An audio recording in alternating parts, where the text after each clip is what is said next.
বাংলাদেশের বাইরে পৃথিবীর বিভিন্ন প্রান্তে যেখান থেকে চ্যানেল আই দেখছেন আপনাদের সকলকে সাদর আমন্ত্রণ তৃতীয় মাথা দেবার জন্য।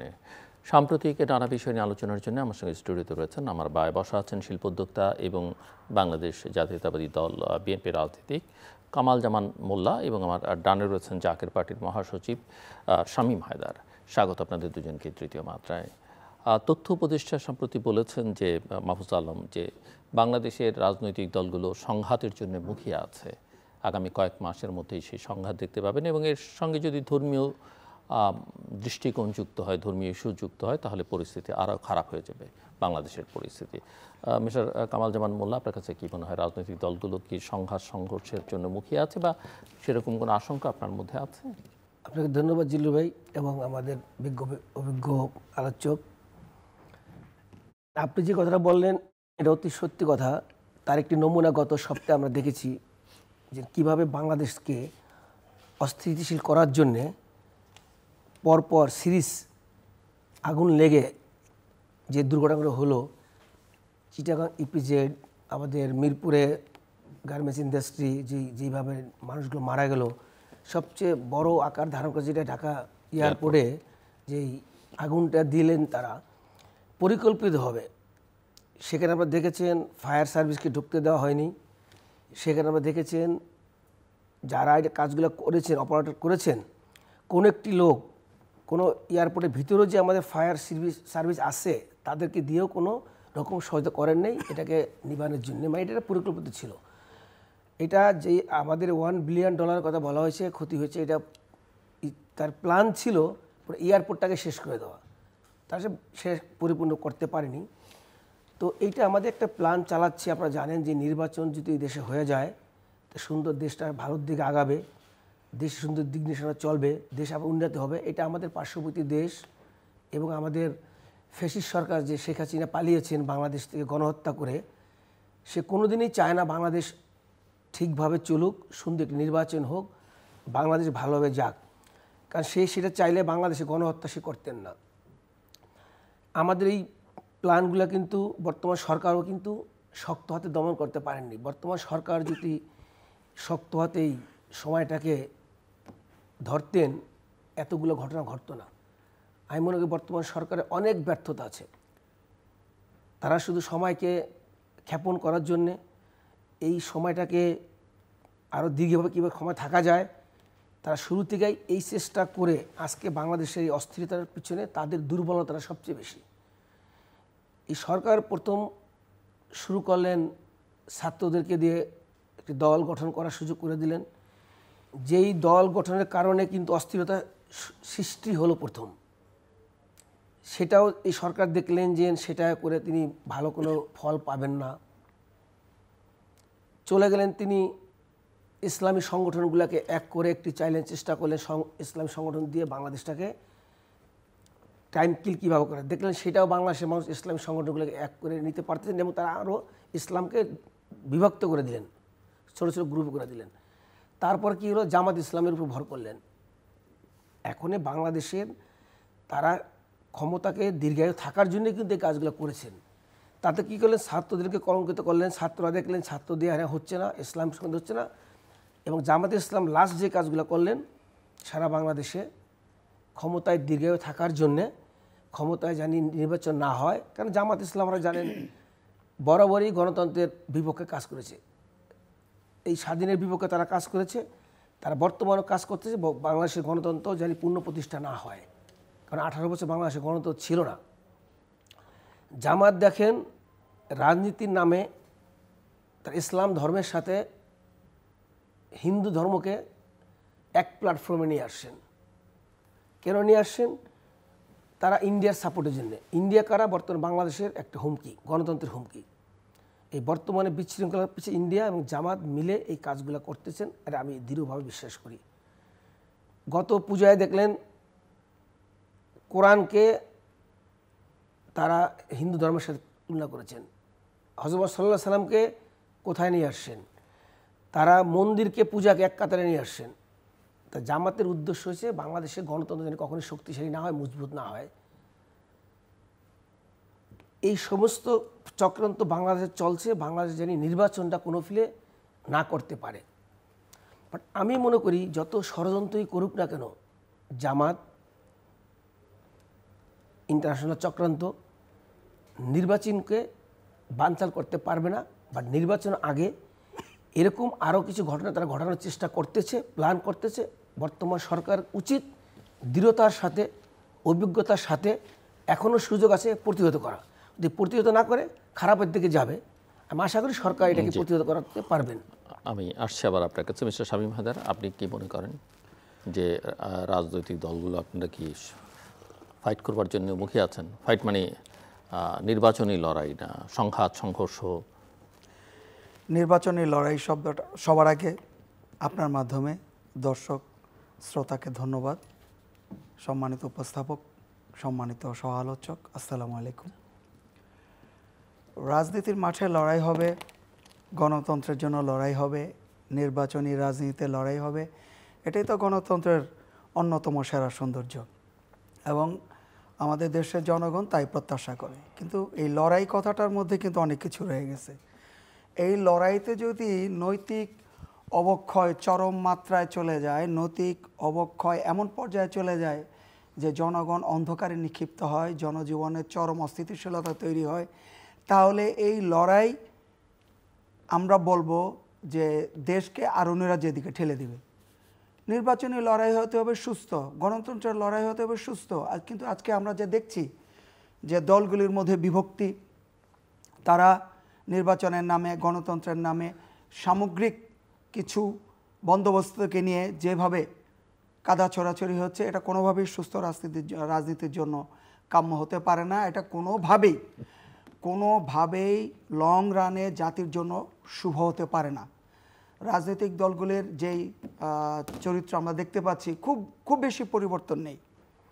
এর আগে যা হয়েছে 5ই আগস্টের আগে গত 15.5 বছরে যা হয়েছে এখনও সেই ঠিক তাই হবে, শুধু মাত্র চরিত্র বদল, আর কিছুই না। মুদ্রার এপিট আর ওপিট।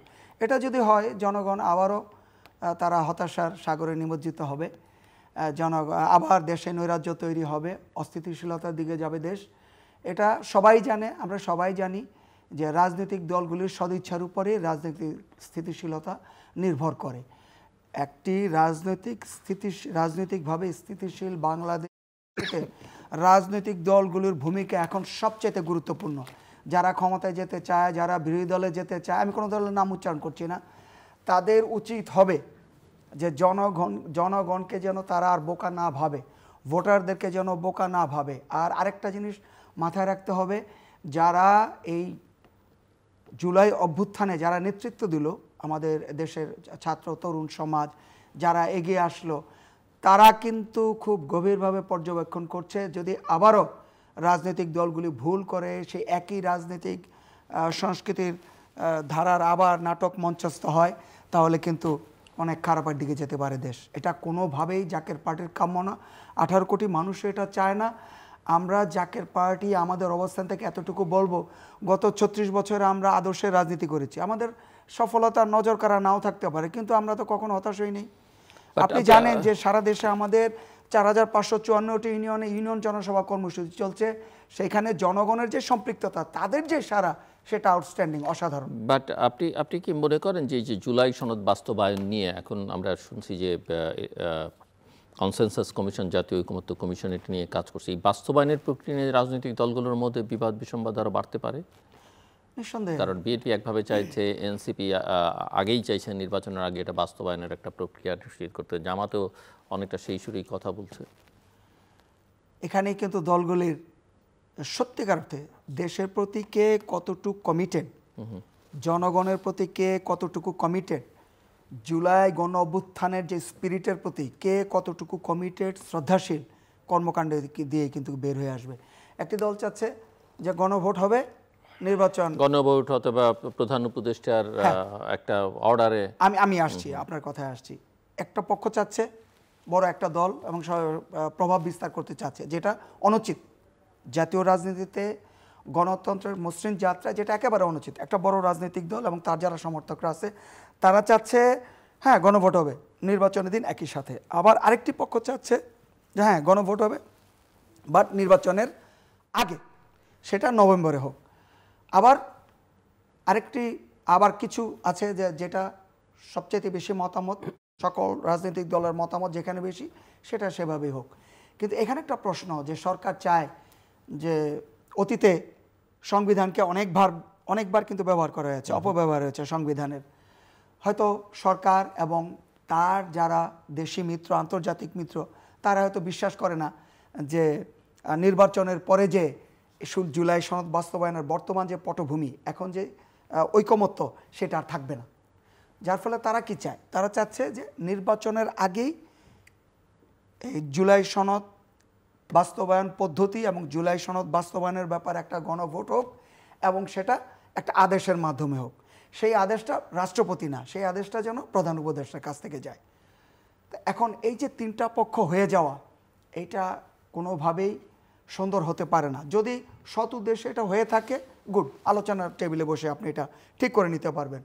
এই বিরাজমান পরিস্থিতি, যখন একটা চরম বিস্ফোরণমুখ পরিস্থিতি, সেই সময়ে যদি তিনটা পক্ষ তিনটা মতামত নিয়ে দাঁড়িয়ে যায় এবং এটার জন্য যদি সুষ্ঠু, সর্বজন গ্রহণযোগ্য, স্বস্তিদায়ক সমাধান না হয়, তাহলে দেশ কিন্তু খুব খারাপ দিকে যাবে। সো মিস্টার কামাল জামান মোল্লা, আপনি কি মনে করেন এই যে জুলাই সনদের আইনি ভিত্তি দেবার যে প্রক্রিয়া, সেটা নিয়ে বিরোধ আমরা দেখতে পাচ্ছি, আমরা আরপিও যেটা হয়েছে সেটা নিয়ে বিরোধ দেখতে পাচ্ছি, এমনকি ওই যে জোট করলেও প্রতিটা দল তার আলাদা আলাদা দলীয় প্রতীক নিয়ে নির্বাচন করতে হবে, এটাই সরকারের সিদ্ধান্ত। কিন্তু আমরা লক্ষ্য করছি যে এই জায়গায় জামাত, এনসিপি তাদের কোনো আপত্তি নেই, কিন্তু বিএনপির পক্ষ থেকে আবার বলা হয়েছে আমরা এটা হলে মানব না। সো আপনি কি মনে করেন? আমরা নির্বাচন হবে, নির্বাচন করতে হবে, পৃথিবীর কেউ নির্বাচন ঠেকাতে পারবে না, সেটা শুনছি বটে সকলের কাছ থেকে, কিন্তু যে দাবি দাওয়া যেভাবে উঠে আসছে তাতে করে মনে হচ্ছে যে ইভেন এনসিপি তো ইলেকশন কমিশনকেই বলছে যে বিএনপি এবং জামাত সেটাকে গণিমতের মালের মতো ভাগ করে নিয়েছে। সো অনেক রকমের ডিসপিউট এবং প্রতিদিনই নতুন নতুন ইস্যুজ সামনে আসছে। আমি মনে করি গণতন্ত্রের স্বার্থে, দেশের স্বার্থে, জাতির স্বার্থে বর্তমানে নির্বাচনের কোনো বিকল্প নাই। সকলে একত্রিত হয়ে যারা একমত হয়েছেন নির্বাচনের জন্যে, এই মুহূর্তে সুন্দর একটি নির্বাচন হয়ে যাওয়া উচিত গণতন্ত্রের হুমকি থেকে রক্ষা পাওয়ার জন্যে। কারণ এই জাতি অলরেডি অনেকটা পিছিয়ে গেছেন বিগত সরকারের কার্যকলাপে। এখন একটি নির্বাচনের দিনক্ষণ ঘোষণা দিয়েছেন, ফেব্রুয়ারিতে হবে, মাস বলেছেন।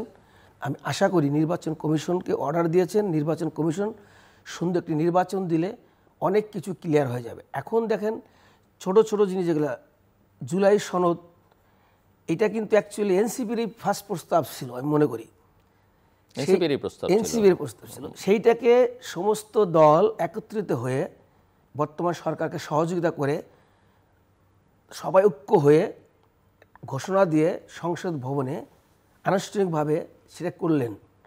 জামাত এনসিপিকে বলেছিল আমরা যাব না, তোমরাও যাও না। এনসিপি কিন্তু যায়নি, বিকজ অফ জামাত মানা করেছিল।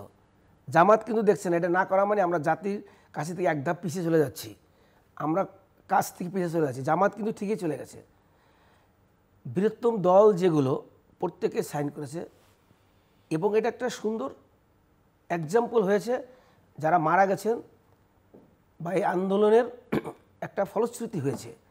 এটা নিয়ে আর কোনো বিতর্ক থাকা উচিত না। যে যায় নাই যায় নাই, সামনে যাওয়ার সুযোগ আছে, ওপেন আছে জিনিসটা, এখন যেতে পারবে, কালকেও যেতে পারবে।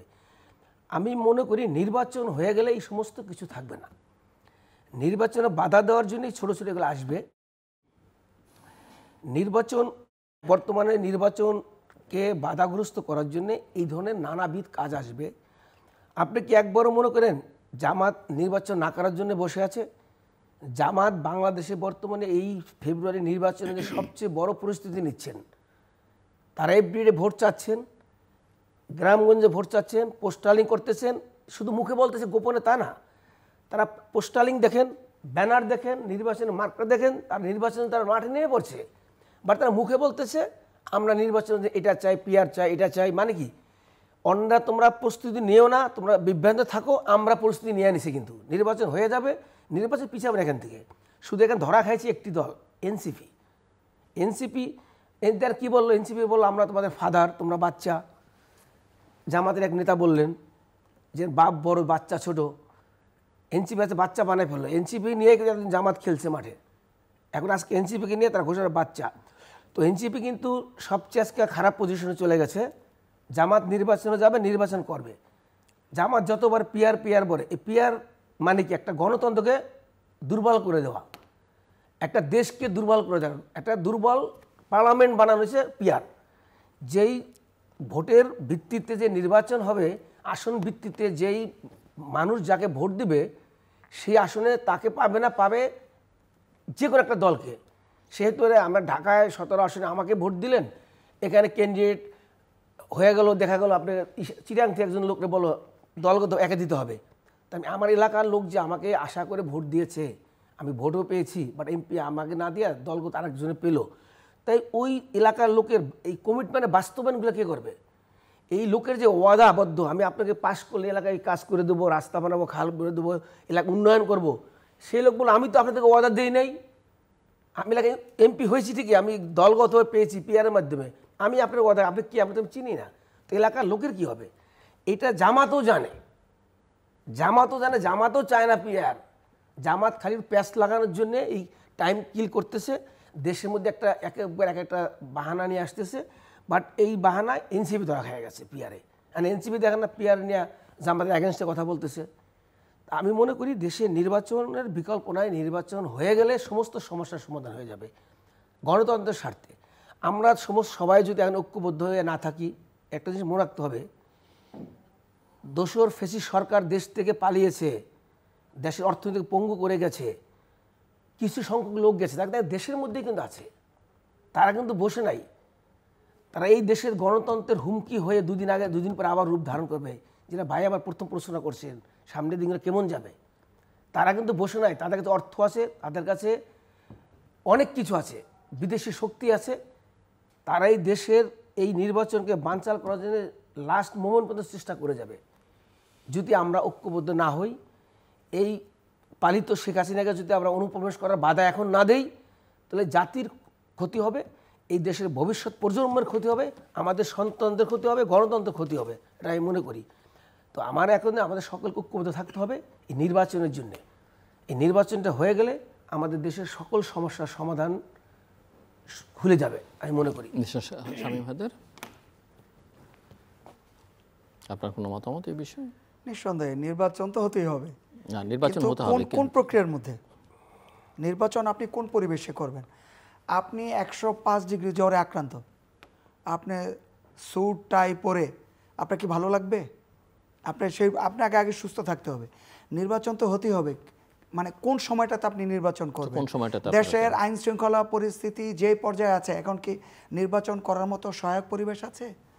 যদি আবারও সেই দেখেন, পার্লামেন্টে কিন্তু একটা আইন আছে, আপনার হর্স ট্রেডিং চলবে না। হর্স ট্রেডিং যদি পার্লামেন্টে আপনি বন্ধ করতে পারেন, তাহলে জাতীয় রাজনীতিতে, নির্বাচনী রাজনীতিতে, নির্বাচনী সংস্কৃতিতে কেন ভোট কেনাবেচার অপসংস্কৃতি আপনি নির্মূল না করে কেন নির্বাচন দিবেন? আরপিও গাইডলাইনে আছে একজন প্রার্থী 25 লাখ টাকা সর্বোচ্চ ব্যয় করতে পারবে। আদৌ কি তা হয়? 100 গুণ, 200 গুণ, 300 গুণ বেশি তারা সেখানে খরচ করে। তাহলে যিনি একজন সৎ, ন্যায়নিষ্ঠ, যোগ্য প্রার্থী, যার বৈধ পথে যিনি উপার্জন করেন, তাহলে এইভাবে যদি ভোট কেনাবেচার রাজনীতি হয়, তাহলে সে একই জিনিস হবে। যিনি বড় দল, যাদের অনেক টাকা, তারাই নির্বাচিত হবে, ভোটের আগের রাতে টাকা দিয়ে ভোট কিনে নেবে, পেশি শক্তির প্রভাব থাকবে। যিনি সৎ প্রার্থী তিনি চুপ হয়ে যাবেন, তিনি জিরো হয়ে যাবেন। তাহলে নির্বাচন আমরা চাই, মানুষ চায়, জাকের পার্টিও নির্বাচন চায়, কিন্তু কখন, কিসের ভিত্তিতে? নির্বাচনের পরিবেশ আগে তৈরি করতে হবে, যে সৎ, যোগ্য, ন্যায়নিষ্ঠ যারা প্রার্থী তারা আসতে পারবে, ভোট কেনাবেচা হবে না। পার্লামেন্টে হর্স ট্রেডিং বন্ধ, তাহলে ভোট কেনাবেচা এখানেও বন্ধ করতে হবে আইন করে, এবং এটা নির্বাচন কমিশনকে নিশ্চিত করতে হবে। এতগুলা আপনার প্রশাসনে নির্বাচনী কর্মকাণ্ড যারা পরিচালনা করবেন, সেখানে কি সবাই নিরপেক্ষ? এই নিরপেক্ষতা যাতে নিশ্চিত হয়, নির্বাচন কমিশনকে এই ব্যবস্থা নিশ্চিত করতে হবে, তারপরে আপনি নির্বাচন দিবেন। এখন যে আইন শৃঙ্খলা পরিস্থিতির অবনতি, আর নিশ্চয়ই আপনারা দেখেছেন যে একটা সিএনজি ছিনতাই করে নিয়ে যাচ্ছিল, শেষ পর্যন্ত সিএনজি চালক, এটাই তো তার ভাগ্য, তার রুটি রুজির একমাত্র পথ। সে নিজের জীবনকে বিপন্ন করে তার সিএনজিকে রক্ষা করার জন্য আপ্রাণ চেষ্টা করে গেছে, এবং এই ভিডিও ভাইরাল হয়েছে। তো এইটা একটা ছোট্ট উদাহরণ আমাদের আইন শৃঙ্খলা পরিস্থিতির। এই বিদ্যমান আইন শৃঙ্খলা পরিস্থিতির উন্নয়ন না করে আপনি কিভাবে একটা বড় জাতীয় নির্বাচন? আপনি মনে করছেন, আমরা দেখছি যে বিএনপির পক্ষ থেকে বলা হচ্ছে যে নির্বাচন বানচালের ষড়যন্ত্র হচ্ছে বা পিছিয়ে দেবার ষড়যন্ত্র হচ্ছে, জামাতও একই কথা বলছে, এনসিপিও একই কথা বলছে, সকল রাজনৈতিক দল একই কথা বলছে, আবার সকল রাজনৈতিক দল নির্বাচন চাইছেও, অন্তত প্রকাশ্যে চাইছেও। মানে আসলে কি সেটা তো পরিষ্কার হচ্ছে না। হ্যাঁ, ষড়যন্ত্রটা কে করছে? এটাই ওই দলগুলোকে নিশ্চিত করে বলতে হবে। বিএনপি এই অভিযোগ করে থাকলে বিএনপির উচিত হবে এই পরিস্থিতিতে স্পষ্ট করে বলা যে কারা নির্বাচন বানচাল করতে চায়। জামাতের কথা বলতে জামাতকে স্পষ্ট, কিন্তু আপনারা তো বলছেন যে পরিবেশই নেই নির্বাচন করবার। আমরা নির্বাচনের পক্ষে, ফেব্রুয়ারিতে নির্বাচন হবে, কিন্তু পরিবেশটা তৈরি করতে হবে। আপনি কি সে আবার আগের পুনরাবৃত্তি করবেন যে একটা দল অনেক টাকা দিয়ে একজনকে নমিনেশন দিবে, তারপর তিনি অনেকগুলো টাকা খরচ করবেন, তারপরে আমি আবারও পুনরাবৃত্তি করতে হচ্ছে আমাকে, তারপরে তিনি পেশি শক্তির প্রদর্শন করবেন, তারপরে ভোট কেন্দ্রগুলোকে দখলে নেবেন, তারপর পোলিং এজেন্টদেরকে দখলে নেবেন, ইলেকশন ইঞ্জিনিয়ারিং করবেন, আর প্রচুর ভোট কেনাবেচা করবেন। জুলাই গণ অভ্যুত্থানের সার্থকতা কোথায়? এটা তো পুনরাবৃত্তি চায় না মানুষ, এই নির্বাচন চায় না, জাকের পার্টি এই নির্বাচন চায় না। নির্বাচন তো একটি প্রক্রিয়ার মাধ্যমে হতেই হবে। নির্বাচন তো আর বাই পেপারে হবে না, নির্বাচন সেন্টারে যাবে, নির্বাচন ডেট হবে, সবাই ক্যাম্পিং করবে। এখানে বর্তমান পরিস্থিতি, বর্তমানে একটা বৃহত্তর দল বাংলাদেশ থেকে পালিয়েছে, ফ্যাসিস্ট একটা দল। বর্তমানে এর চেয়ে ভালো সুযোগ কি সুষ্ঠু নির্বাচন হওয়ার? যেই সরকার 18 বছর বাংলাদেশের নির্বাচন সিস্টেমকে বানচাল করেছিল, ভোটের সিস্টেমকে বানচাল করেছিল, দিনের ভোট রাতে নিয়েছে, 152টা সিটকে আগেই তারা নির্বাচন ছাড়াই তারা পার্লামেন্ট মেম্বার বানিয়েছিল। তো সেই সিস্টেম এখন বন্ধ হয়েছে। এখন তো সুযোগ, সবচেয়ে ভালো সুযোগ আর যেই দেশে আর্মি চাইছে নির্বাচন কমিশনার, আমাদের স্বাধীন নির্বাচন কমিশন আছে, তাকে অলরেডি অথরিটি দিয়ে দিয়েছে। তারাও বলেছে আমরা প্রস্তুত ফেব্রুয়ারি নির্বাচন করার। তারা কি আর্মি লাগবে, পুলিশ লাগবে, আনসার লাগবে, আনসার তারা ট্রেনিং দিচ্ছে। এর চেয়ে আর কি আছে? নির্বাচন তো বিদেশ থেকে এসে কি করবে না, আমাদেরকে দিয়ে করতে হবে। এর চেয়ে সুষ্ঠু পরিবেশ কি? বাংলাদেশে এমন কিছু হয়ে যায় নাই যে বাংলাদেশে আজকে বন্যা হচ্ছে, এর মধ্যে নির্বাচন হবে না, বা ফেব্রুয়ারি মাসে ওয়েদার খারাপ, আমরা স্যুট টাইপের ইলেকশন করতে পারবো না। বেস্ট টাইমই হচ্ছে ফেব্রুয়ারি, স্কুল কলেজ বন্ধ থাকে, ওয়েদার ভালো থাকে এবং একটা নির্বাচনের উপযোগী ক্যাম্পিং করার সুযোগ থাকে। এবং এই যে একটি বছর নির্বাচন ছাড়া একটা দেশ চলতেছে, এটাই তো অগণতান্ত্রিক সিস্টেম। 3 মাসের মধ্যে নির্বাচন হলেই সরকারকে মানুষ সেলুট দিত, এই অরাজকতা সৃষ্টি হতো না, এই আগুন লাগাইতে পারতো না। আপনার দল তো স্টিক থাকলো না, মানে প্রথমে তো 3 মাসই বলেছিল বিএনপি, তারপরে যৌক্তিক সময়, তারপরে ডিসেম্বর, তারপরে ফেব্রুয়ারি। দেখেন, আমরা তো আর ক্ষমতায় নাই, আমরা দাবি করেছি 3 মাস চেয়েছি। বিএনপির মতো একটা বড় রাজনৈতিক দল যদি তার দাবিতে স্থির থাকে, দেখেন আমরা তো দেখেছি ঢাকায় শাহবাগে 1000-1500 লোক বসে বা কয়েকশো লোক বসে দাবি আদায় করে নিয়ে যাচ্ছে। জিল্লু ভাই এটাই তো আমি শুরুতে বলে গেলাম যে বর্তমান সরকার এই টাইমটাকে লঙ্গাই করার জন্য, অনেক দিন ক্ষমতা থাকার জন্য অনেকগুলো চেষ্টা করেছে। যারা যুদ্ধ করেছে, যারা যুদ্ধে শহীদ হয়েছে, তাদেরকে কলঙ্কিত করেছে ছাত্রদেরকে দিয়ে। ছাত্র নামে তারা কলঙ্কিত হয়েছে। কয়েকজন লোক মন্ত্রী মিনিস্টার হয়ে কি না করেছে, অর্থ কিভাবে কামাইছে, কি না, সব স্পষ্ট বাংলাদেশের কাছে। তো তারা ছাত্র যে আন্দোলনটাকে তারা ধুলের সাথে মিশিয়ে দিয়েছে। এ কারায়? সরকারের প্রচেষ্টায়। বর্তমান দায়িত্বে আছেন তাদের বিএনপি না, এই বর্তমান উপদেষ্টা কারা আছেন? আপনার যোগ্য উপদেষ্টা আছে? এর মধ্যে বাসেন কয়জন আছে অকেজ, কয়জন আছে মনে করেন এক্সপায়ার ডেটের। এটা কোনো একটা সরকার হলো? তারপরও এই সরকার 1 বছর পার করেছে, আমরা সুযোগ দিয়েছি বড় দল, আমরা সরকারকে বাধা দিই নাই, সবসময় সহযোগিতা করেছি। সরকার যেন টিকে থাকে, একটা নির্বাচন দিয়ে যেতে পারে, আমরা কখনোই তার বাধা হয়ে দেয় না, কখনো স্ট্রাইক করে আন্দোলন করে যারা অন্যরা করেছে আদায় করে নিয়েছে, আমরা আদায় করলে আমরাও পারতাম। আমরা শেখ হাসিনার জন্য যুদ্ধ করেছি, আমরা যদি সরকারের বিরুদ্ধে যুদ্ধের নামি তাহলে মানুষ আসবে। আমরা যার জন্য আন্দোলন সংগ্রাম করলাম 18 বছর, সে তার বিরুদ্ধে যুদ্ধ করতেছি? আমরা তো ছাত্রদের কাজ করতে পারি না।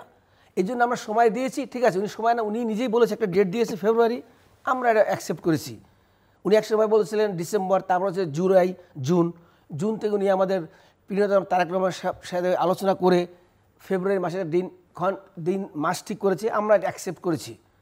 এখন ফেব্রুয়ারি মাসের আগে উনি ওনার নির্বাচন কমিশনকে চিঠি দিয়েছেন, টাইমলি দিয়েছেন। তারা নির্বাচন কমিশন কি বাংলাদেশে একটা সব স্বাধীন নির্বাচন কমিশন বাংলাদেশে, আমাদের এটা সাংবিধানিক। এখন এই সরকারের কাছে কিছু না, অ্যাকচুয়ালি সব নির্বাচন হাতে কিন্তু চলে গেছে, তাকে সে লিখিত চিঠি দিয়েছে, সে তার 90 দিনের মধ্যে ইলেকশন দিয়ে বলেছে বা টাইমটা সে জানাবে বলেছে, এখন সে নির্বাচন করতে পারবে। এখন তার দায়িত্ব কীভাবে সাজাবে, সে কিন্তু সে কাজ করতেছে। আমরা যেই যে মুখে বলে গেলাম, বললাম না সবাই কাজ করতেছি নির্বাচন করার জন্য, এভরি দল, সব দল, দু একটি দল ছাড়া যারা নির্বাচনে অংশগ্রহণ করলে কোনো সিট পাবে না, তারা ছাড়া সবাই কিন্তু কাজ করতেছে ইলেকশনে। আমি গ্রামে যাই তো ক্যাম্পিং করে দেখি, মাঠে সবাই দল নিয়ে ভোট চাচ্ছে, কাজ করতেছে, পোস্টার ব্যানার লাগায় ভরে ফেলছে, কাজ সবাই নির্বাচনে ব্যস্ত আছে।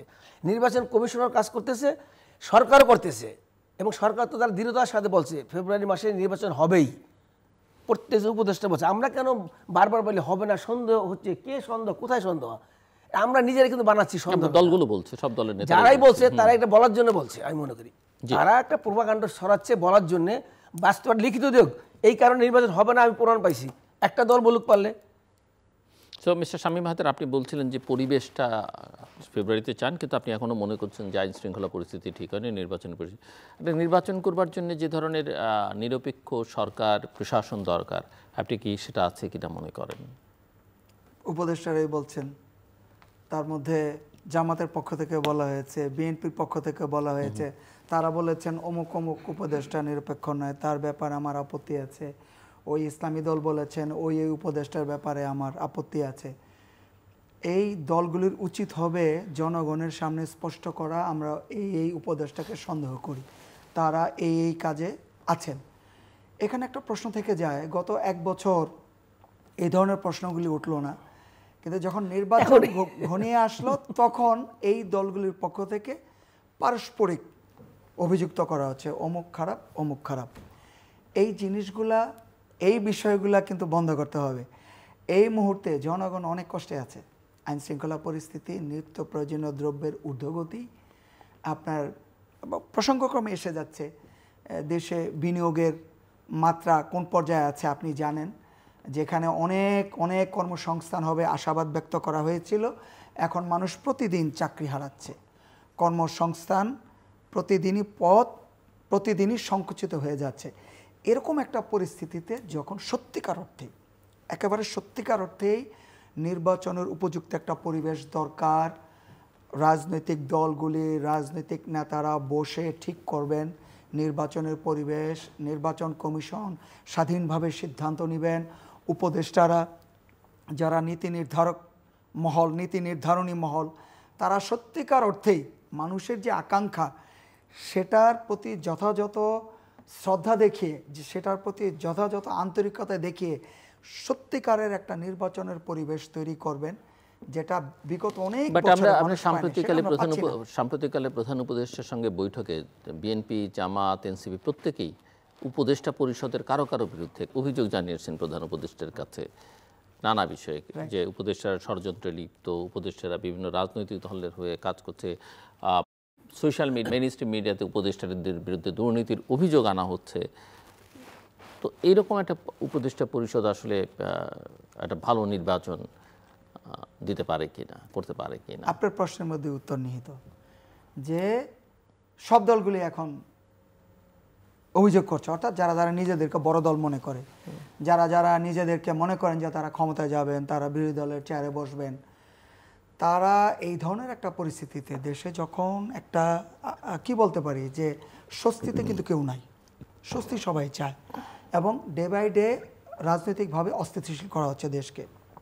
ষড়যন্ত্র তত্ত্বের দিকে আমি যাব না, যেটা সাদা চোখে দেখা যায়, একটা অস্থিতিশীলতার দিকে যাচ্ছে, এবং ডে বাই ডে এটা কিন্তু অবনতি হচ্ছে পরিস্থিতি।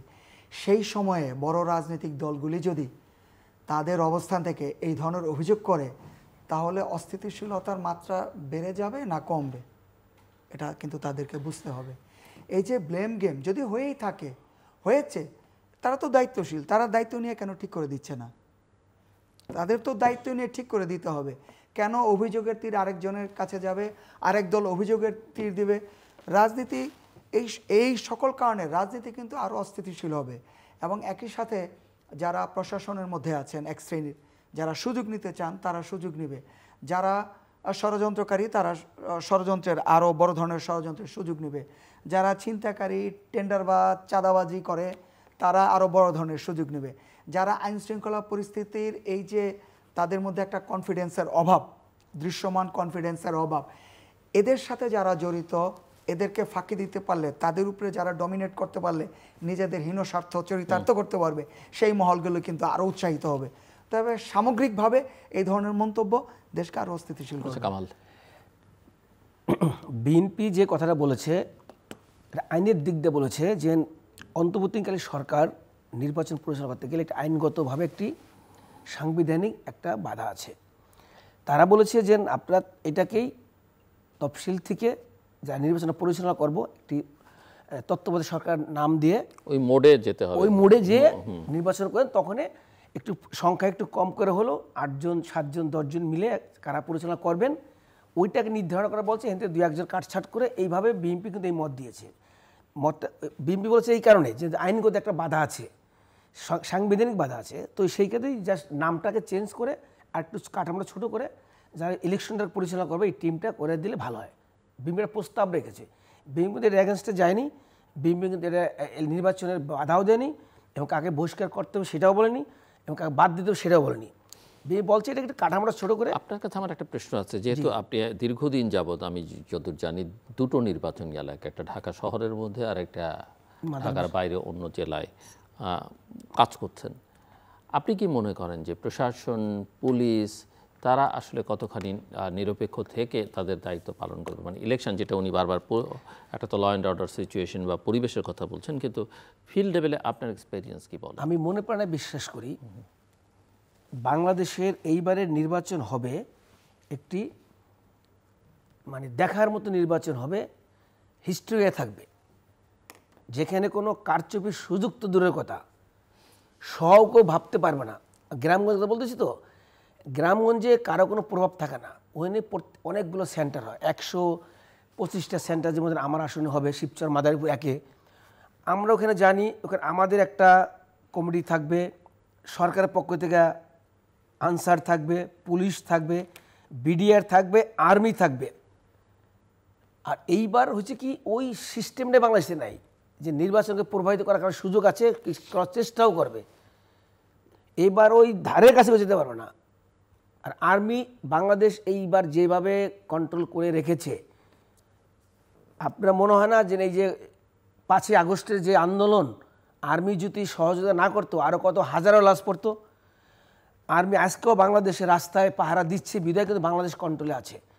এখন এই আর্মি আরও শক্তভাবে নির্বাচনটাকে পরিচালনা করার জন্য তারা দৃঢ়তার সাথে তারা বলেছে একাধিকবার আমরা নির্বাচন সুন্দরভাবে করে দিব, তারা ওয়াদাবদ্ধ এবং পুলিশ প্রশাসন সবাই আছে। আমি বলি সুন্দর নির্বাচন হবে, যেভাবে আমি চ্যালেঞ্জ করে বলতে পারি আবার দেখা হবে, নির্বাচনে কোনো রকম আঙ্গুল তুলে কথা বলার কারণ সুযোগ থাকবে না। এটা কিন্তু আমরা যেটা করেছে এই যে ক্যাম্পাসের নির্বাচন, ইউনিভার্সিটি, আর এটা আকাশ পাতাল ডিফারেন্স। এটা কিন্তু একটা সুপরিকল্পিতভাবে একটা বাই প্ল্যান করে একটা ক্যাম্পাসে নির্বাচন করেছে, মানে কিভাবে কিভাবে কোন কোন পদে কার ছবি করেছে, কোন কোন আগে নিয়ে করেছে, এরকম পরিকল্পনা যে জাতীয়ভাবে হওয়ার সম্ভাবনা নাই। কেন মনে হচ্ছে জাতীয় হওয়ার সম্ভাবনা হতে পারবে না। এই ক্যাম্পাস আর জাতীয় নির্বাচন আকাশ পাতাল ডিফারেন্স, এটা বিশাল বড় জিনিস। কারণ আমি রাস্তায় থাকে তো, আমি তো রোড লিভে রাজনীতি করি, আমি মানুষের সাথে থাকি, ওখানে সুযোগ নাই, কারচুপি হওয়ার কোনো সুযোগ নাই, আর পারবে না।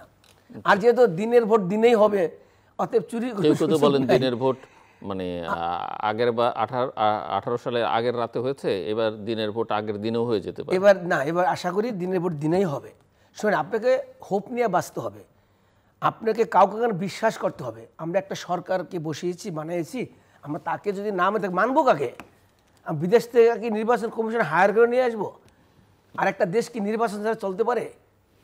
এখানে দেশ উন্নতি হতে তো নির্বাচন লাগবে ভাই, দেশ তো উন্নতি থেমে আছে। আমি জামান ভাইয়ের একটা কথা বলি, মজা করে বলেন ভাইজান, প্লিজ। নির্বাচন নিয়ে সরকার যেই কথা বলবে, নির্বাচন কমিশন যেই কথা বলবে, জামান ভাই নিজেই বলে দিছে।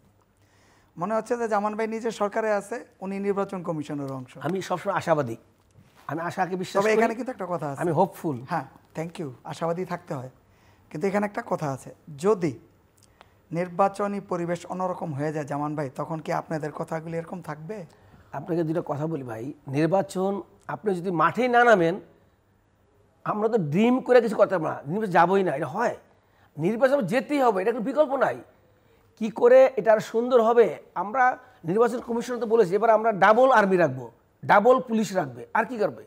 দেশের বাইরে থেকে তারা আমি সুযোগ আপনাকে পায়। যা বলার বলছি, এরা জাকের পার্টি নির্বাচনের বিপক্ষে না, না, আমরা তো যারা- অলরেডি মাঠে আছি। আমরা জানি 4554 কারণ ইউনিয়নে দেশে আমাদের জনসভা ভাই, হচ্ছে। আপনি আমি একমত, দেশে একটা নির্বাচন ছাড়া কোনো বিকল্প নাই। এটা গণতন্ত্রকে আমরা পূর্ণ প্রতিষ্ঠার জন্য 18 বছর রাস্তা রাজনীতি সংগ্রাম করেছি, শুধু একটা সুন্দর নির্দলীয় তত্ত্বাবধায়ক সরকারের ভোটের জন্য। হাজারো মা বোন তার সন্তান হারাইছে, হাজারো স্বামী তার স্বামীকে হারাইছে, হাজারো বোন, হাজারো মায়ের কোল খালি হয়েছে শুধু একটা নির্বাচনের জন্য। নির্দলীয় তত্ত্ব সরকার আমলে 18 বছর পার করেছি আমরা। আমাদের একটি দাবি ছিল বিএনপি পরিবারের, সেই নির্বাচনটা হতে দেন, যে ক্ষমতায় আসে আমরা তাকে সাধুবাদ জানাবো, আবারও 5 বছর তার জন্য আমরা কাজ করব, কাজ করব, দেশ আগিয়ে যাবে। নির্বাচন ছাড়া কোনো জাতি চলতে পারে না, পৃথিবীর কোনো ইতিহাসে নাই। আমাদের পার্শ্ববর্তী দেশ দেখেন, মিয়ানমার যেদিন আন্দোলন করেছে, আমাদের চেয়ে আন্দোলন তার কম করছে, 30 দিন বলে দিয়েছে 3 মাসের মধ্যে অমুক দিন নির্বাচন ঘোষণা দিয়েছে, একদিন ঘোষণা দিয়েছে। লোভ লালসা নাই। কিন্তু আমাদের সরকাররা যারাই ক্ষমতায় বসে তারা 90 দিন এসে করতে পারতেন, কিন্তু তারা এটাকে নানাভাবে নানা আকারে নাম দিয়ে রূপ দিয়ে অনেক তাল বাহানা করেছেন। অনেকে অনেক বাণিজ্যও করেছেন, অনেকে নিজের পকেটও ভারী করেছেন। আমাদের সরকার প্রধানও সে এই সুযোগে অনেকগুলো কাজ করেছেন যেটা অনৈতিক। আমারই কথা বলা সাজে না দেয় না, আমি মন থেকে ব্যক্তিগত অভিমত। উনি নিজের নামে লাইসেন্স নেওয়া ওনার কোনো এখতিয়ার নাই, সরকারে বসে উনি একাধিক লাইসেন্স নিয়েছেন। ওনার কী দরকার ছিল ইউনিভার্সিটি লাইসেন্স নেওয়ার, কী দরকার ছিল ওয়াইলেট নামে একটা বিকাশের লাইসেন্স নেওয়া, ওনার কী দরকার ছিল আপনি স্যাটেলাইটের লাইসেন্স ওনার কোম্পানির নামে নেওয়া, ওনার কী দরকার ছিল ওনার মামলাগুলা 7 দিনে প্রত্যাহার করা, ওনার কী দরকার ছিল বাংলা ওনার 666 করোড় টাকা ট্যাক্স যেটা কোর্টে ধার্য করেছে, কোর্টের মাধ্যমে উনি মাফ করতেন, উনি একদিনে উড্ডু করে নেওয়া। এগুলো বলতে গেলে তো আমরা আরও বিপদের দিকে চলে যাব। অতএব আর পিছন থেকে না যেয়ে তো আপনারা কি মানে সরকারকে তুষ্ট রেখে খুশি করে নির্বাচনী বৈতরণী পার হতে চাইছেন? আমরা আমাদের হাতে কারো হাতে কোনো সুযোগ নাই, জাতি ওনাকে বসিয়েছেন। আপনি চেয়ারের মালিক, আমি ইচ্ছা করলে আপনি চেয়ার নিয়ে কথা বলতে পারবো না, ওই চেয়ার নিয়ে আছেন, আপনি যেটাই আছেন আপনার কাছে আমরা চাই সমাধান দিয়ে আপনি বিদায় নেন। নির্বাচন জনগণের ভোটের মাধ্যমে যে সরকার ক্ষমতা আসবে সে সুন্দর দেশ পরিচালনা করবে, তার কাছে জবাব দিয়ে থাকবে। একটা জবাব দিয়ে নাই তো ভাই, সে তো ভোটের অনির্বাচিত একজন সরকার, তার কাছে মানুষের কোনো কমিটমেন্ট নাই, জবাব দিতে নাই। তার কাছে একটাই কমিটমেন্ট, শুধু সে ওই জায়গায় বসে একটা সুন্দর নির্বাচন উপহার দেওয়ার জন্য। সে নির্বাচনটা দিয়ে চলে যাক, নির্বাচিত সরকার দেশকে ঢেলে সাজাবেন, সে ভালো করলে ক্ষমতায় অনেকদিন থাকবেন, খারাপ করলে তাকে আবার নেমে আবার ভোটের মাধ্যমে আরেকজন আসবে, সে দেশ চালাবে, এটাই মনে করি। এখানে আরেকটা প্রশ্ন, যে আওয়ামী লীগের মতো একটা বড় সংগঠন এবং তাদের নানা মিত্ররা আছে, তাদেরকে বাইরে রেখে নির্বাচন করলে অনেকে মনে করেন নির্বাচনটা এমনিতেই যারা এখন প্লেয়ার আছেন তাদের মধ্যে সংঘাতের বিষয় নিয়ে তো আমরা এতক্ষণ আলোচনা করলাম, যে তারাও এই সংঘর্ষে বা নির্বাচন বানজালের প্রক্রিয়ার মধ্যে জড়িয়ে পড়তে পারে, এটা একটা আশঙ্কা। প্রতিবেশী দেশের কথা অনেকেই বলেন যে তারা আমাদের দেশটাকে অস্থিতিশীল করে বা করবার চেষ্টা করছে, তাদের সঙ্গে কোনো সুসম্পর্ক বা এনগেজমেন্টের কোনো চেষ্টা কোনো সাইড থেকে দেখা যাচ্ছে না, সেটাও একটা বড় ঝুঁকিপূর্ণ বিষয় হয়ে দাঁড়াতে পারে আগামী নির্বাচনকে সামনে রেখে। কি মনে হয় আপনার কাছে? দেখেন, নির্বাচনটা এমন হতে হবে, এই নির্বাচন যেন প্রশ্নবিদ্ধ না হয়। নির্বাচনের কারণে পরবর্তী যেন ভায়োলেন্স ছড়িয়ে না পড়ে, কোনো ধরনের অস্থিতিশীল পরিবেশ তৈরি না হয়, এই জিনিসগুলো কিন্তু খেয়াল করতে হবে।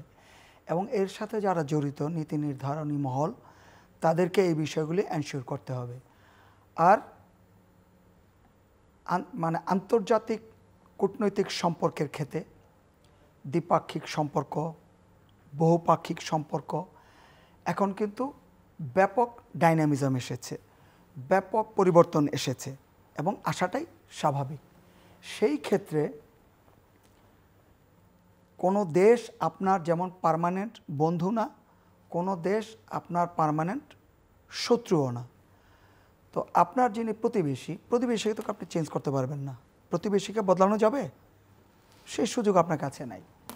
যদি না থাকে, আমরা বাংলাদেশ রাষ্ট্র, আমাদের অর্থনৈতিক ভিত যাই থাকুক, আমাদের গণতান্ত্রিক শক্তি, রাজনৈতিক শক্তির ঐক্যমতের যে জায়গাটা, মানে ঐক্যবদ্ধ শক্তি, সেটা যেই লেভেলেই থাকুক, দিন শেষে আমরা বাংলাদেশি। আমাদের বাংলাদেশ, আমাদের মানচিত্র, আমাদের স্বাধীনতা, সার্বভৌমত্ব, অখণ্ডতা আমাদের কাছে সবার আগে। সেই স্বাধীনতা, সার্বভৌমত্ব, অখণ্ডতা অক্ষুণ্ণ রেখে প্রতিবেশী দেশের সাথে আপনি আপনার দ্বিপাক্ষিক সম্পর্ক নির্ধারণ করবেন, দ্বিপাক্ষিক সম্পর্ককে সুনিশ্চিত করবেন এবং 18 কোটি মানুষের জন্য যা যা করণীয় আপনি তাই করবেন। এবং এই করার মধ্যে যদি আপনার আন্তরিকতা থাকে, জনসম্পৃক্ততা থাকে, আপনাকে কেউ সন্দেহ করবে না, আপনাকে সবাই সমর্থন করবে। কিন্তু এটার মধ্যে যদি ব্যত্যয় ঘটে, আপনি জনগণকে সম্পৃক্ত করতে ব্যর্থ হন অথবা জনগণকে সম্পৃক্ত করার ক্ষেত্রে যদি আপনার সেই দূরদর্শিতা না থাকে, তাহলে কিন্তু পরিস্থিতিটা ভিন্ন হবে। কাজেই সৎ প্রতিবেশী সুলভ একটা অবস্থান বাংলাদেশে থাকতেই হবে এবং উইন উইন সিচুয়েশন, 50-50। আপনি কারো কাছে মাথা নত করতে পারেন না। আমাদের দেশের পরিস্থিতি যাই হোক, আমরা তথ্য প্রযুক্তিগত দিক থেকে, অর্থনৈতিকভাবে আমরা যেখানে থাকি। এটা তো গেল প্রতিবেশীর কথা। আওয়ামী লীগের প্রসঙ্গ, আমি আওয়ামী লীগের প্রসঙ্গ বলেছি। আমি যেটা বলবো, শুধু আওয়ামী লীগ কেন, আমি এই কথাটাই বলবো, আমার ব্যক্তিগত অভিমত, সেটা হচ্ছে যে আপনি এমন নির্বাচন করেন যে নির্বাচনের পরে কোনো ধরনের প্রশ্ন না ওঠে, সেই জায়গাটা আপনি কাউকে দিবেন না। জামান, আমি বর্তমান সরকারকে একটি কথা বলতে চাই, যারা বিগত 3টি নির্বাচনে অনিয়ম অন্যায়ের সাথে সম্পৃক্ত ছিল, যুক্ত ছিল, সরকার পর্যায়ে এবং দলীয় পর্যায়ে, তাদেরকে কোনোভাবেই এই নির্বাচনে তাদেরকে সম্পৃক্ত করা জাতির জন্য ঠিক হবে না। তাদেরকে এখন থেকে সরকারের পর্যায়ে যারা আছেন তাদেরকে সরাতে হবে, তাদেরকে নির্বাচনের দায়িত্ব থেকে সরাতে হবে, যারা 3টে কলঙ্কিত নির্বাচন উপহার দিয়েছে জাতিকে। তো এটা আমার বর্তমান সরকারের কাছে অনুরোধ, তারা জানি তাদের সক্ষমতা দিয়ে তারা জাতিকে এই কাজটি করে দেখায়। কারণ আপনারা জানেন, ফ্যাসিস্ট সরকারের দোসররা কিন্তু যদি আমরা ভুল করে তাদেরকে আবারও এন্ট্রি করার সুযোগ দেই, এই দায়ভার কিন্তু আমাদের সন্তানদের জাতির উপরে গড়াবে। এই দেশ কিন্তু আর এই সুযোগ বারবার পাবে না। বারবার কিন্তু এই 90 আসবে না, সরি 71 আসছে, 90 আসছে, তারপরে আসছে যে এখন মনে করেন 5ই আগস্ট, বারবার কিন্তু আসবে না, বারবার কিন্তু মানুষ রক্ত দিবে না। এই দোসরকে কিন্তু আমাদেরকে দূরে রাখতেই হবে, এই জাতিকে ঠিক রাখতে হলে। এই দোসর যদি এখন আমরা আবার ইনভলভ করে দিই, কারো কোনো দুর্বলতায়, কারো কোনো সুযোগে, কারো কোনো ছোটো ছোটো স্বার্থে আমাদের দলগুলো, তাহলে এটা জাতির জন্য কলঙ্ক হয়ে যাবে। আমি জাতির স্বার্থে আমাদের সকলকে এই দোসরদেরকে দূরে রাখতে হবে, দূরে রাখতে হবে নির্বাচন থেকে, দূরে রাখতে হবে জাতিগতভাবে দেশ গড়ার কাছ থেকে। এরা যেমনভাবে বাংলাদেশ থেকে অর্থ লুট করেছে, বাংলাদেশের নির্বাচন পদ্ধতি লুট করেছে, সামাজিক দায়বদ্ধতা লুট করেছে, তারা আমাদের দেশের আইন শৃঙ্খলাকে লুট করেছে, আইনের শাসনকে লুট করে গেছে, এই দেশটাকে পঙ্গু করে গেছে, দেশটাকে দুর্বল করে গেছে এই ফ্যাসিস্ট শেখ হাসিনা সরকার। শুধু তার স্বার্থে না, এটা আমাদের পার্শ্ববর্তী হোক, কারো ষড়যন্ত্রে লিপ্ত হয়ে কাজগুলো করেছে। আমাদের জাতিগতভাবে এক হতে হবে। আমরা যারা বর্তমানে দেশে আছি, রাজনীতিতে সম্পৃক্ত আছি, ছোট ছোট আকার নিয়ে, ছোট ছোট ঘটনা নিয়ে আমরা যদি আজকে এই আবারও সেই কাদা সেরাসেরা করি, তাহলে আমাদের কলঙ্ক ছাড়া, জাতির দুর্ভাগ্য ছাড়া কিছু হবে না। আমি সকলের উদ্দেশ্যে বলতে যাচ্ছি, সকল দলগুলোকে উদ্দেশ্য করে বলতেছি, আপনারা সুন্দর একটি নির্বাচন করেন, যার যার অবস্থান থেকে তারা সিট পাবেন, তারা ক্ষমতা গড়েন, ক্ষমতায় আসেন, দেশ গড়েন, দেশের উপকার হোক। কিন্তু একটি দাবি শুধু, আপনারা এই ফ্যাসিস্ট সরকারকে অনুপ্রবেশের সুযোগ দিয়েন না, তাহলে জাতির এটা কলঙ্ক হয়ে যাবে। ক্ষুদ্র স্বার্থের জন্য আমরা কেউ যদি কাজটি করে থাকি, এই জাতির কপালে দুর্ভাগ্য ছাড়া কিছু হবে না। এটা আমার কথা আপনাদের সকলের। জি, মিস্টার শামীম ভাই। জাতীয় রাজনীতি সুন্দর হবে, তরুণদের জন্য অধিকতর অংশগ্রহণমূলক হবে, যেটা একেবারেই এখনকার সবচেয়ে গুরুত্বপূর্ণ দিক। সেটি হচ্ছে যারা আগামীতে, এখন যারা জাতীয় নেতৃত্ব আছেন তাদের প্রতি যথেষ্ট শ্রদ্ধা আমাদের আছে, তার পরবর্তীতে কারা, আজকের যারা তরুণ তারপরে তো তারা হাল ধরবেন, সেই তরুণদের আমাদের জাতীয় রাজনীতির প্রতি যথেষ্ট অশ্রদ্ধা, অনীহা এবং অপছন্দ আছে। এখন রাজনৈতিক দলগুলিকে ঠিক করতে হবে, যদি তা, আমি আবার বলছি, আমি শ্রদ্ধা রেখেই বলছি যে পরবর্তী প্রজন্ম, পরবর্তী নেতৃত্ব তৈরি করে রেখে যেতে হবে এবং তাদের পার্টিসিপেশন, তাদের অংশগ্রহণ প্রত্যেকটা দলের মধ্যে, শুধু জাকের পার্টি না, প্রত্যেকটা দলের মধ্যেই অধিকতরভাবে নিশ্চিত করতে হবে। আমাদের তরুণ প্রজন্ম যারা পরবর্তীতে দেশের হাল ধরবেন, তারা যদি রাজনীতির প্রতি বীতশ্রদ্ধ থাকেন, রাজনীতিকে অপছন্দ করেন, এই রাজনীতিতে আর কী হবে? এই যে অসারতা, এটা স্পষ্ট হয়ে গেছে। কাজে রাজনৈতিক দলগুলিকে তাদের ট্রেন্ড চেঞ্জ করতে হবে, তাদের রাজনৈতিক ভিশন আগে ঠিক করতে হবে। সেটা জনগণের জন্য হতে হবে, সেটা তরুণদের জন্য হতে হবে। জনগণ এটা বুঝতে পারবে যে রাজনৈতিক দল আমার জন্য যে কর্মসূচি দিয়েছে এটা আমার জন্য, তারা আমার জন্য আন্তরিক, বুঝতে পারবে, তার ডাকে সাড়া দিবে। আর যদি রাজনৈতিক দলগুলি বুঝাতে ব্যর্থ হয় রাজনীতি কোথায় যেয়ে দাঁড়াবে, সেটা আপনাদেরকে চিন্তা করতে হবে। রাজনীতি নামের যে খেলা, রাজনীতি নামের যে ছলনা, রাজনীতি নামের যে প্রতারণা, এটা বন্ধ করতে হবে। আল্লাহর ওয়াস্তে এটা বন্ধ করতে হবে। রাজনৈতিক দলগুলিকে আল্লাহর ওয়াস্তে বন্ধ করতে হবে। সত্যিকারের গতিশীল রাজনীতি, সত্যিকার, যদি দেশকে সবাই ভালোই বাসে তাহলে সত্যিকারের রাজনীতিটা আনতে হবে, রাজনৈতিক সংস্কৃতি তৈরি করতে হবে। আল্লাহর ওয়াস্তে ভোট কেনা বেচার রাজনীতি বন্ধ করেন। তরুণদেরকে অধিক হারে রাজনৈতিক দলগুলিকে আপনারা অন্তর্ভুক্ত করেন। আপনারা সেই আদর্শ নিয়ে যান। দলের যিনি প্রধান হবেন তিনি হবেন প্রধান কেন্দ্রবিন্দু জনগণকে আকর্ষণ করার। তার মাথা থেকে পা পর্যন্ত 18 কোটি মানুষের চিন্তা চেতনার যে মণ্ডিত, সেই বৈশিষ্ট্য মণ্ডিত থাকতে হবে। জনগণ তাকে দেখে বুঝতে পারবে, তরুণ সমাজ তাকে দেখে বুঝতে পারবে, এই আমার নেতা, আছি আমি আপনার সাথে, এত টাকা খরচ করার দরকার নেই, তো পেশি শক্তির দরকার নাই, তারাই আপনার জন্য দাঁড়িয়ে যাবে, আছি আপনার সাথে। হ্যাঁ, আমি এই রাজনীতি চাই। তরুণদেরকে বেশি বেশি করে আনেন, দেশকে বাঁচাতে হবে। আমাদের যারা নেতৃত্বের পর্যায়ে আছেন অনেকেরই বয়স হয়ে গেছে, আমি শ্রদ্ধা রেখেই বলছি, কিন্তু আমাদের আগামীর বাংলাদেশ আমরা কিভাবে এগিয়ে যাব, আমাদের প্রতিবেশীদের সাথে চ্যালেঞ্জ করে দেশের স্বাধীনতা, সার্বভৌমত্ব, অখণ্ডতা সুসংহত রেখে, এই যে এত বড় একটা জনসংখ্যা, তাদের কর্মসংস্থান তৈরি করে দেওয়া, অর্থনীতিকে গতিশীল করা, এবং আমাদের নিয়ে কি কেউ ষড়যন্ত্র করে না? যদি বলি যে ষড়যন্ত্র করে না, তাহলে তো অবাস্তব হবে। বাংলাদেশ একটা, আমি এখানে সাম্প্রদায়িক উক্তি করছি না, যেটা বাস্তব, বাংলাদেশ সুন্নি মুসলমানদের দেশ। এই দেশের সবচেয়ে বড় অংশ হচ্ছে মুসলমান। আমাদের নিয়ে কেউ ষড়যন্ত্র করবে না এরকম যদি নিশ্চিত হয়ে বসে থাকি, সেটা কি সঠিক হবে? আপনি যখন সমাজে বসবাস করেন, আপনি যখন টিভি মিডিয়া কাজ করেন, আপনার শত্রু আছে, শত্রু নাই কার? তাহলে সামগ্রিকভাবে রাষ্ট্র হিসাবে, জাতি হিসাবে আমাদেরও শত্রু আছে। সেই শত্রুর মোকাবেলা করে যার যার সাথে বন্ধুত্ব করা দরকার এবং সামগ্রিক পরিকল্পনা করা দরকার। সেইভাবে জাতীয় রাজনীতিকে সাজাতে হবে, তরুণদেরকে অধিকারে নিয়ে আসতে হবে। তারা যথেষ্ট মেধাবী, তথ্য প্রযুক্তিতে তারা উন্নত, এবং কোন দেশের সাথে কেমন সম্পর্ক হতে হবে তারা খুব ভালো বোঝে। কেন তাদেরকে আনবে না রাজনৈতিক দলগুলি? তাদেরকে আনেন, জাতীয় রাজনীতিকে চেঞ্জ করে দেন, আদর্শ চেঞ্জ করে দেন, ট্রেন্ড চেঞ্জ করে দেন, এমনভাবে সুসজ্জিত করেন জাতীয় রাজনীতি যে প্রত্যেকটা ভালো মানুষ, প্রত্যেকটা মেধাবী ছেলে তারা যেন চিন্তা করে যে রাজনীতি ফার্স্ট। যদি আমি দেশকে ভালোবাসি, আমাকে রাজনীতি সচেতন হতে হবে, আমাকে রাজনীতি করতে হবে। রাজনীতি এখন হয়ে গেছে চোর, বাটপার, ভণ্ড, প্রতারক। আমি ঢালাও করে বলছি না, এই মানুষের মধ্যে এরকম একটা ধারণা হয়ে গেছে। আল্লাহর রাস্তায় এটা স্টপ করেন। জি, মিস্টার কামাল জামান মোল্লা। তরুণ নিয়ে আমি দুটা কথা বলি। ভাইজান তরুণদের কথা বলেন। তরুণ বাংলাদেশের ইতিহাসে 52 ভাষা আন্দোলনে জীবন দিয়েছে, 71-এর স্বাধীনতা তরুণরা জীবন দিয়েছে, 90-এর তরুণরা রক্ত দিয়েছে, রক্ত যখন পরিচয় হয়েছে 24-এর জুলাইও রক্ত দিয়েছে। বাট এবারের জুলাইয়ের তরুণদের মধ্যে কিছু ব্যতিক্রমী তরুণ বেরিয়ে গেছে, যারা তরুণদের কলঙ্ক। বিগত দিনের তরুণরা কিন্তু স্বার্থলোভী ছিল না।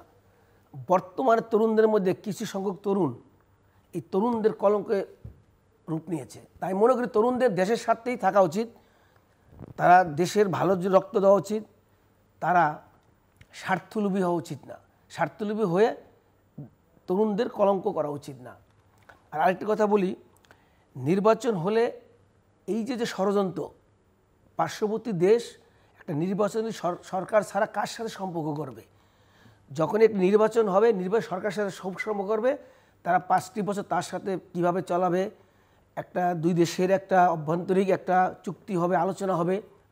বর্তমান সরকার হচ্ছে একটি অন্তর্বর্তীকালীন অনির্বাচিত সরকার।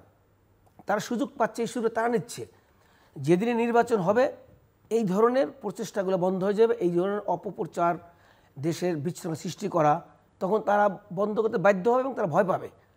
আমি মনে করি যত তাড়াতাড়ি একটি নির্বাচন হয়ে যায় এই সমস্ত বিদেশি চক্রান্ত থেকে বাংলাদেশ মুক্ত হবে। আর কিছু যোগ করবেন আপনি? একটু যোগ করতে চাই, প্লিজ ছোট্ট করে। সেটা হলো ছোট্ট করে আমি এক লাইনে বলে দিই। 54 বছরে যেটা হচ্ছে জাতীয় বাজেট প্রণয়নে, এটা একেবারে একটা বৈষম্য। এই বৈষম্য রেখে আপনি অর্থনীতিকে নিয়ে আগাতে পারবেন না। রাজধানী ঢাকায় বাজেট বরাদ্দ হবে একরকম, আর মফস্বলের একটা জেলায় বাজেট হবে আরেক রকম। নো, এইবার পদক্ষেপ নিতে হবে, জেলা ভিত্তিক, মহানগর ভিত্তিক বাজেট প্রণয়ন করতে হবে, এবং তখনই প্রতিটা নাগরিকের কাছে বাজেটের ফলাফল যেতে বাধ্য হবে, সেই পথ তৈরি হবে। জাকের পার্টি চায় যে জেলা ভিত্তিক বাজেট প্রণয়ন হোক। জি, মিস্টার কামাল জামান মোল্লা, আর কিছু শেষ কথা? লাস্ট একটি কথা, জাতির কাছে ফেব্রুয়ারি মাসে আল্লাহর রহমতে একটি সুন্দর নির্বাচন উপহার দিবেন বর্তমান সরকার। আমরা যারাই রাজনীতি করি, রাজস্ব সম্পৃক্ত আছি, সকলে সরকারকে সহযোগিতা করে একটা সুন্দর নির্বাচন জাতিকে দিতে পারে, যেই নির্বাচন হবে বাংলাদেশের ভবিষ্যৎ, বাংলাদেশের উন্নতি, বাংলাদেশের আকাঙ্ক্ষা। আমরা জানি নিজেরা নিজেদের স্বার্থের জন্যে এই নির্বাচনকে প্রতিহত না করি, নির্বাচনকে বাধাগ্রস্ত না করি, কারো কথায় জানি দেশের কোনো ক্ষতি না করি। নির্বাচন হয়ে গেলে দেশ ও জাতি বাঁচবে, এটাই আমার শেষ কথা সকলের কাছে। দর্শক, অনুষ্ঠানের শেষ প্রান্তে আমরা সামাজিক যোগাযোগ মাধ্যম ফেসবুক, এক্স এবং ইউটিউবে তৃতীয় মাত্রা লাইভ স্ট্রিম হচ্ছে, আপনারা দেখতে পারেন। টেলিভিশনের পর্দায় দেখতে না পারলে যে কোনো সময় যে কোনো স্থান থেকে ইউটিউবে তৃতীয় মাত্রা চ্যানেলটি সাবস্ক্রাইব করে এই পর্ব বা পুরনো পর্বগুলো আপনারা দেখতে পারেন। মিস্টার শামীম হায়দার এবং মিস্টার কামাল জামান মোল্লা, অসংখ্য ধন্যবাদ এই আলোচনায় অংশ নেবার জন্য। দর্শক, আমার অতিথিরা নানা বিষয় নিয়ে কথা বলেছেন। 3টে বিষয় এখানে প্রণিধানযোগ্য। একটা হচ্ছে যে নির্বাচন নিয়ে শঙ্কা ঘনীভূত হচ্ছে, দ্বিতীয়ত হচ্ছে নির্বাচনটা হওয়া বাংলাদেশের জন্য অত্যন্ত জরুরি, যত দ্রুত হয় তত ভালো, কিন্তু অবশ্যই একটা যেন তেন প্রকারের বা বিতর্কিত কোনো নির্বাচন না হয়। আর সেই জন্যে সরকার, নির্বাচন কমিশন এবং রাজনৈতিক দলগুলোকেও সজাগ সতর্ক থাকতে হবে এবং প্রয়োজনীয় ভূমিকা পালন করতে হবে। আমাদের সঙ্গে থাকবার জন্য অসংখ্য ধন্যবাদ। আপনাদের সবার জন্য শুভকামনা।